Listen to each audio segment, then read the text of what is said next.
Les journées passent et se ressemblent. Le temps s'écoule, file entre nos doigts et ne revient plus. Et pourtant tu peux changer. Voici un discours retentissant et émouvant du légendaire Dave Ramsey. Écoute ces 5 conseils qui t'aideront à changer. Oui, tu peux changer. Il y a 38 ans, ma femme et moi nous sommes unis par les liens du mariage. Nous étions stupides. Nous n'avions suivi aucun programme de conseil prémarital et j'étais un vrai pecno, buvant de la bière à outrance. J'étais un bon commercial et je l'ai vendu. À l'époque, j'ai commencé à acheter et à vendre dans l'immobilier. J'ai grandi dans le secteur, papa, maman travaillaient dans le milieu. Donc je me suis dit que j'allais suivre leurs pas, rénover cette maison. Et je vous parle d'une époque où les programmes télévisés n'existaient pas pour vous dire comment retaper une maison. Je me suis lancée, j'ai acheté des baraques et je les ai retapées.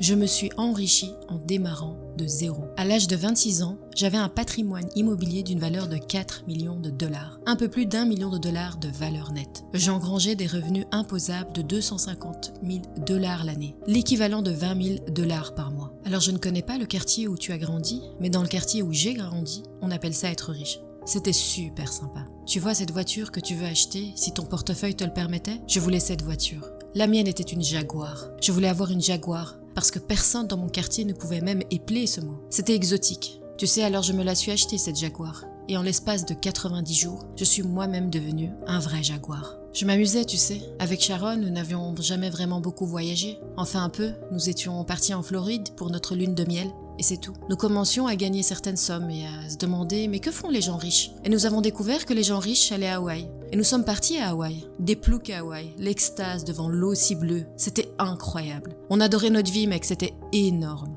On a tellement adoré le voyage que nous sommes rentrés et avons organisé un autre voyage. 2 mois plus tard, nous étions de nouveau sur place et c'était génial. Sharon s'achetait ces petits objets scintillants, c'était jamais assez grand, alors on achetait davantage de bijoux. C'était la belle vie. Parfois, j'entends les critiques de ces personnes qui disent que les gens riches paraissent si malheureux. Je t'assure que non. Je ne suis pas ici pour te dire que l'argent te rendra heureux, car l'argent ne te rendra pas heureux. L'argent va accentuer ce que tu es déjà. Si tu es malheureux et que tu gagnes de l'argent, tu seras incroyablement malheureux. Si tu es déprimé et que tu gagnes de l'argent, ta dépression sera abyssale. Si tu es un abruti et que tu gagnes de l'argent, tu deviendras las des abrutis. Si tu es gentil et généreux en revanche, que tu es altruiste et que tu gagnes de l'argent, tu deviens ce qu'on appelle un philanthrope. Tu changeras des communautés entières et des pans entiers de la société. L'argent va grossir tes traits de caractère. Quand tu gagnes de l'argent, cela ne va pas réparer ton mariage s'il est malheureux. Il sera plus désastreux avec l'argent. Et ces fous dans ta famille ne vont pas disparaître. On poursuivait notre croisière, tout allait bien.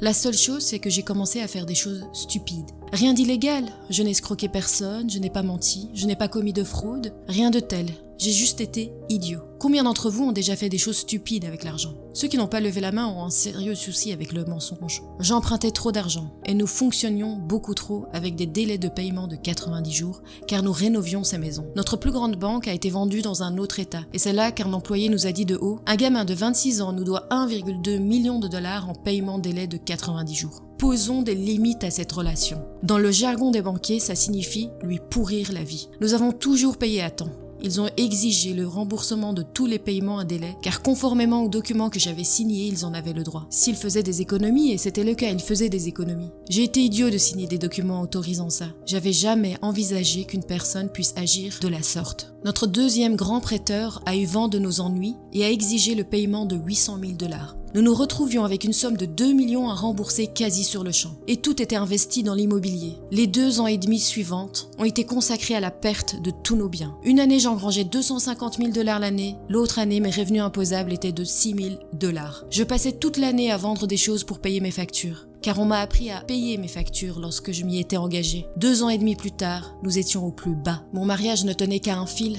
car la principale cause des divorces en Amérique du Nord, aujourd'hui est liée aux disputes d'argent, aux problèmes d'argent. Nous n'avons pas divorcé, Sharon a dit « Je serais partie, mais je n'avais pas de voiture. » Avec un nourrisson et un tout petit bambin, notre mariage en suspens, mes rêves et mes espoirs se sont évanouis. Nous étions en faillite. Je me souviens m'être tenue sous la douche, l'eau brûlante, je la supportais à peine. Et je restais debout, l'eau coulait à flot sur le visage. Je pleurais, j'étais si effrayée. Il a fallu du temps. Les choses ne se restaurent pas instantanément, n'est-ce pas? Il a fallu remonter la pente doucement, nous n'avons pas rebondi directement. Après une chute aussi brutale, l'effet était vraiment bruyant. Nous avons commencé à gérer l'argent de cette façon. Nous avons commencé à appliquer ces 5 choses et je vais te les enseigner. Si tu les exécutes 100% du temps, elles porteront leurs fruits car elles émanent de Dieu. Je ne les ai pas inventés, mais plutôt volés de la Bible et de ta grand-mère. On les appelle le bon sens. Je les ai vendus mieux que quiconque dans l'histoire de l'Amérique. C'est tout. Alors point numéro 1, établis un budget. Jésus a dit « N'érige pas de tour sans avoir établi avant les coups de peur de te retrouver à mi-parcours, incapable de finir les travaux. Et ceux qui passeront par là te verront et diront, en se moquant, « Regarde cet homme, il a commencé et n'a pas été capable d'achever les travaux. » Mon ami John Maxwell a dit « Un budget dit aux gens quoi faire de leur argent au lieu de se demander où il a atterri. » Zig Ziglar a dit « Si tu ne vises rien, tu l'atteindras à chaque fois. » Il s'avère que gagner est un acte intentionnel. Personne ne gagne par hasard. Toutes les fois où j'ai interrogé un joueur de football après une victoire du Super Bowl sur sa stratégie, il ne m'a jamais dit qu'il n'en avait aucune idée et qu'il est descendu du bus ce jour-là sans avoir la moindre idée de stratégie. Gagner est un acte délibéré. Si tu ne vis pas un mariage heureux, il faudra y travailler. Si tu veux des enfants formidables, il faudra y travailler aussi. Lorsqu'on me demande « Hey Dave, que sont devenus tes enfants ?» Je leur réponds avec assurance qu'ils s'occupent de leur mère et qu'ils ont peur de leur père. Car oui, nous avions un plan. On m'a dit que tous les enfants des mouvements de jeunesse avaient peur de moi. Génial, excellente nouvelle. Éloigne-toi des peureux et des crétins. Nous n'en voulons pas. Les gendres et les belles filles, tout ça c'est juste un plan. Tu ne gagnes pas de l'argent par hasard. Tu ne vas pas remporter la loterie. Non, il ne s'agit pas d'un coup de foudre émanant du ciel, mais plutôt une série à base de j'ai planté un maïs et un maïs a poussé. Et vous récolterez ce que vous aurez semé. Mais si tu ne plantes rien, rien ne poussera. La même pluie tombe, le même soleil brille, mais rien ne pousse. À ton avis, si tu gères l'argent d'une entreprise portant ton nom et que tu gères l'argent de cette entreprise de la même façon que tu gères ton argent actuellement, tu ne vas pas te licencier ? Ne réponds même pas à cette question. Deuxième point, efface tes dettes. L'emprunteur est l'esclave du prêteur. Toutes les citations sur la dette dans les Saintes Écritures sont négatives. Il n'existe pas de bonne dette. En lisant, tu vois 100% des messages disent sur la dette que c'est quelque chose de négatif, que tu es un imbécile, que c'est une malédiction, que tu es un esclave. 100% des messages sont négatifs. Selon la Bible, la dette est une chose stupide. Alors voilà ce qui se passe. On fréquente la fac, on contracte un petit emprunt étudiant et on se rend chez Salima. On reçoit une Mastercard. L'emprunteur est l'esclave du prêteur. Ensuite, on achète une voiture au-dessus de nos moyens, car des échéances sont assorties.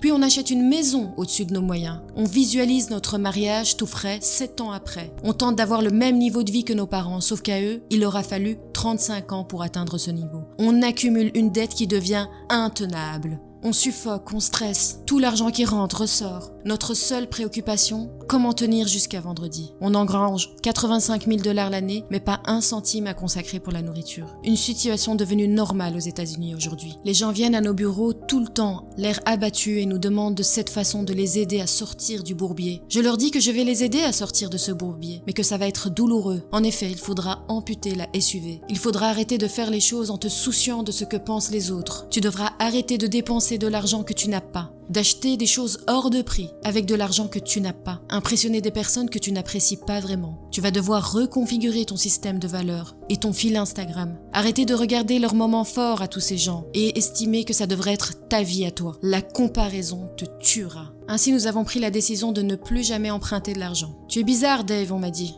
T'as raison, c'est normal d'être fauché. Tu sais ce que tu as lorsque tu n'as plus de paiement à faire ? De l'argent. Étrange, non ? Tout change. Même les décisions professionnelles changent. Certaines personnes restent dans des situations professionnelles toxiques pour payer leurs factures. Et te voilà soudainement libre de partir en disant que tu vas te lancer comme concurrent pour ne plus travailler pour les mêmes personnes néfastes. C'est amusant, n'est-ce pas ? La donne est bouleversée.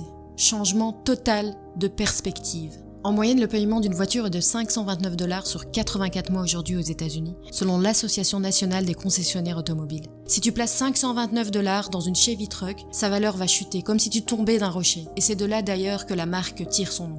Si tu plaçais cette somme dans un fonds de pension, entre 30 et 65 ans, tu obtiendras 5,6 millions de $. J'espère que tu aimes ta voiture, car c'est ce qu'elle te coûte. Je ne suis pas en train de te dissuader de posséder une belle voiture. C'est juste que c'est pas la belle voiture qui doit te posséder. Il faudrait peut-être changer de point de vue. Il y a ce gars qui m'a appelé du Texas en me disant « Dave, tu vas me tuer ». Je lui ai dit que c'était impossible, il est au Texas et moi dans le Tennessee. Il continue en me disant il a des soucis avec le paiement du camion. Je lui demande combien il paye ce camion. Il me dit 769. À ce point, je lui ai dit. Et puis je lui ai demandé combien il payait sa maison. Il m'a dit pas grand-chose, 550 $, parce qu'il vivait dans un pavillon.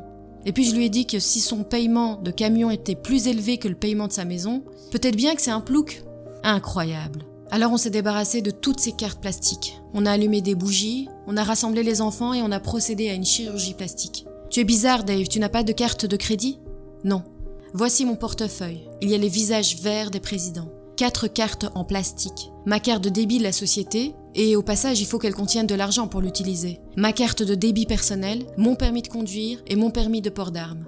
Le prochain point est très intéressant. Entretenir des relations de haute qualité. Tu sais qui se ressemble s'assemble. Ne sois pas dupe, la mauvaise compagnie sabote les bonnes intentions. Si tu restes avec des personnes qui disent « les petites gens ne peuvent pas s'en sortir, nous sommes tous coincés » et qu'ils espèrent élire quelqu'un dans le but de changer leur vie, leur négativité t'atteindra. Tu ressembleras aux personnes avec qui tu traînes. Ces gens, quand ils te disent qu'il faut se la couler douce, ils le pensent vraiment. C'est comme un chien de chasse étendu au soleil sur la terrasse. Impossible de motiver ces gens. Mais lorsque tu côtoies des personnes qui agissent, qui te disent « quittons la grotte, allons chercher quelque chose et ramenons cette chose à la maison. Agis mec, tu verras, tu liras les mêmes livres que tes amis, les plus proches. Tu verras les mêmes films qu'eux, tu suivras les mêmes séries Netflix qu'eux. Tu parleras comme eux, tu prieras à leur façon et tu seras généreux à leur hauteur. Mais si tu ne les côtoies pas, cela ne va pas se produire. Je ne te dis pas de snober les autres, je suis aimable avec tout le monde, quelle que soit ta religion, même si tu es originaire de New York, je serai gentil avec toi. Je t'apprécie, tu es gentil, nous serons amis, j'ai des tas d'amis différents de moi. Ils votent à gauche, mais je les aime tout de même, je suis gentil avec tout le monde.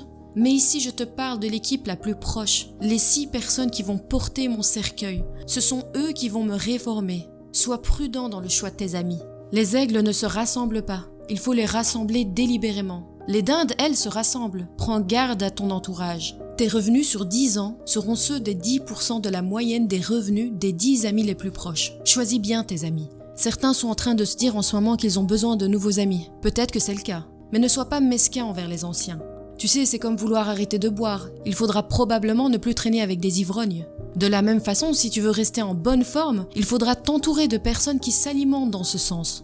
Je ne traîne pas avec ces gens, tu peux le constater, mais tu as compris le message. On maîtrise la formule, n'est-ce pas? On ne laisse pas nos enfants traîner avec des délinquants. Parce que nous savons que si notre fils traîne avec le petit Johnny qui a une tête brûlée, notre propre fils en deviendra un. Tu le sais parfaitement.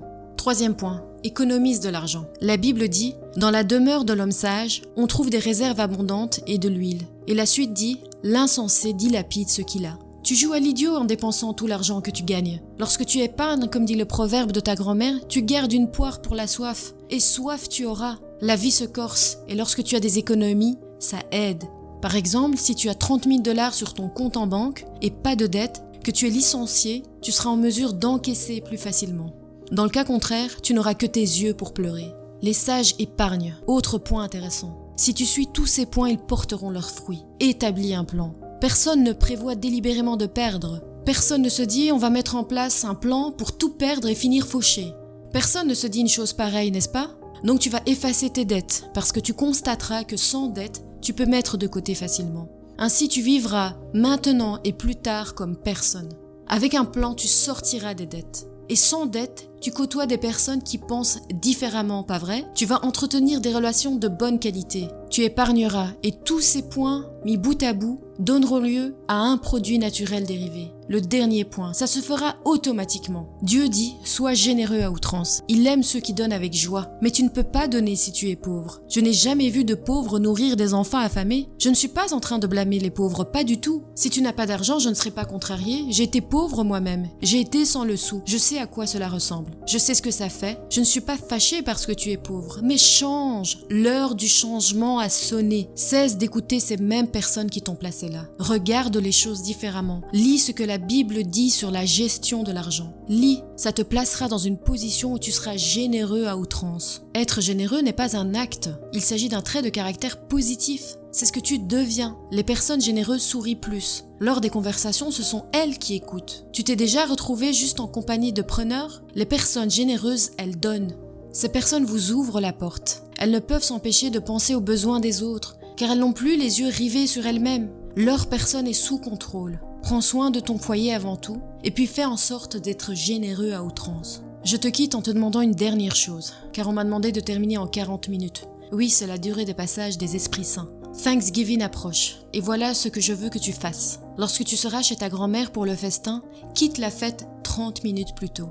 Place les enfants dans la voiture et dis-leur que tu quittes plus tôt. Je veux que tu conduises et te gares devant un Waffle House sur la route. Laisse les enfants dans la voiture. Laisse le moteur allumé, il se peut qu'il fasse froid. Demande-leur de déposer leur écran et de regarder. Dirige-toi vers le comptoir, assieds-toi et commande un café. La serveuse arrivera et te versera ton café. Ce faisant, je veux que tu la regardes dans les yeux. Il raconte une histoire. La Bible dit « Les yeux sont la fenêtre de l'âme ». Elle versera ce café en te souhaitant un joyeux Thanksgiving. Sors ces 3 billets, glisse-les sous la sauce et éclipse-toi. Et dis aux enfants de regarder le spectacle de Dieu. Et je vais te dire ce qu'elle fera. Elle va les saisir, elle va prendre les billets en main. Tu sais qui travaille chez Waffle House ? Une personne qui a besoin d'un boulot. Une personne qui travaille le jour de Thanksgiving. Une personne qui a désespérément besoin de ce boulot. Ça peut changer une vie, ce geste. Elle va prendre les billets en main. Elle va jeter un coup d'œil à gauche, à droite. Que Dieu bénisse son cœur, elle se dira. Ça fait si longtemps qu'elle n'a pas vécu une chose pareille. Elle aura l'impression que c'est une ruse. J'aimerais que tu prennes $300 et que tu emmènes ta femme à dîner dans un restaurant incroyable. Et je vous mets au défi de vous amuser davantage avec cette somme. Tu peux vraiment t'éclater avec cette somme. Tu as l'occasion d'impacter, mec. Lorsque tu n'es plus fauché, car tu auras décidé que tu allais suivre la voie de la transformation spirituelle pour ne plus te conformer à ce monde, mais pour être transformé par le renouveau de ton esprit.